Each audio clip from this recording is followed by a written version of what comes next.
எப்போ நம்ம load ஸ்டிச்சை start பண்ணாலும் இந்த ஸ்டார்டிங் பாயிண்ட்டுக்கு கொஞ்சம் இப்படி கீழே இறக்கி இந்த இடத்துல இருந்து ஸ்டார்ட் பண்ணணும். இப்போ இந்த இடத்துல நீடில் பஞ்ச் பண்ணிவிட்டு ஃபர்ஸ்ட் லூப்பை வெளியே எடுக்கிறேன். நான் இதுக்கு வந்து ஸ்விங் த்ரெட் தான் யூஸ் பண்ணி ஸ்டிச் பண்ணி காட்ட போகிறேன். அப்போ தான் நான் எப்படி ஸ்டிச் பண்ணுறேன்னு உங்களுக்கு புரியும்.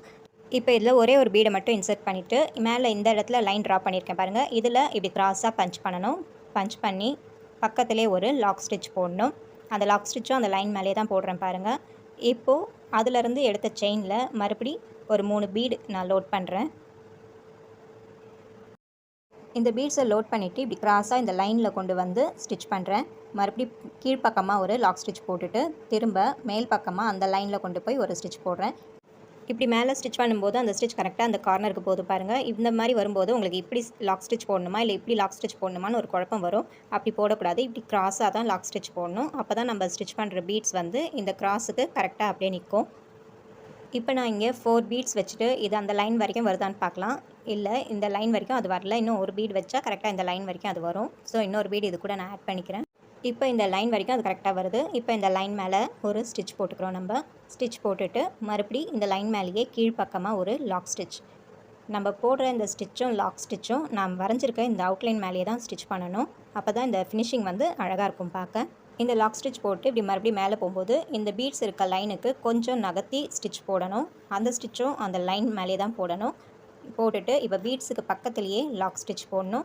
இந்த லாக் ஸ்டிச்சும் நம்ம வரைஞ்சிருக்க அந்த லைன் மேலே தான் போடணும். இப்போ மறுபடி 5 பீட்ஸ் இதில் லோட் பண்ணிக்கலாம்.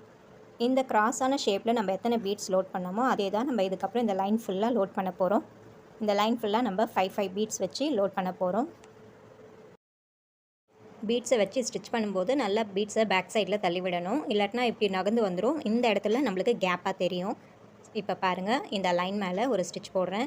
இப்போ இந்த லாக் ஸ்டிச் போட்டு லூப் எடுக்கிறேன். இதில் நான் பீட்ஸை லோட் பண்ணுறேன். இப்படி இந்த லூப் வந்து மேலே வரலன்னா இந்த நூலோட இழையில் நீடில் சிக்கிட்டு இருக்குன்னு அர்த்தம். அந்த நீடிலை வெளியே எடுத்துகிட்டு இழையெல்லாம் கரெக்ட் பண்ணிவிட்டு திரும்ப நீடிலை உள்ளே விட்டு ஸ்டிச்சஸ் போட ஸ்டார்ட் பண்ணுங்கள். இழை சிக்கிட்டு இருக்கும்போது அப்படியே அந்த லூப்பை பிடிச்சி இழுத்தோம்னா த்ரெட்டு வந்து சீக்கிரமாக அறுந்துக்க வாய்ப்பு இருக்குது. அதுக்கப்புறம் நம்ம போடுற ஸ்டிச்சு வந்து சீக்கிரமாகவே டேமேஜ் ஆகிடும். ஸோ இழையெல்லாம் கரெக்ட் பண்ணிவிட்டு ஸ்டிச் போடுங்க. இப்போ இதில் 5 பீடு நான் லோட் பண்ணுறேன். திரும்ப கொண்டு வந்து இந்த பீட்ஸ்லாம் நல்லா பேக்கில் தள்ளிட்டு நான் வரைஞ்சிருக்கேன் இந்த லைன் மேலேயே ஸ்டிச் போடுறேன். மறுபடி நான் வரைஞ்சிருக்கேன் இந்த லைன் மேலேயே லாக் ஸ்டிச்சும் போடுறேன். திரும்ப பேக்கில் வந்து நான் வரைஞ்ச லைன் மேலேயே திரும்ப ஒரு ஸ்டிச். மறுபடி நான் வரைஞ்ச லைன் மேலேயே மேல் பக்கமாக ஒரு ஸ்டிச். இந்த ஸ்டிச் எப்போவுமே நம்ம மேல் பக்கமாக தான் போடணும். அப்போ தான் பீட்ஸ்லாம் வந்து கரெக்டாக லைனாக நிற்கும்.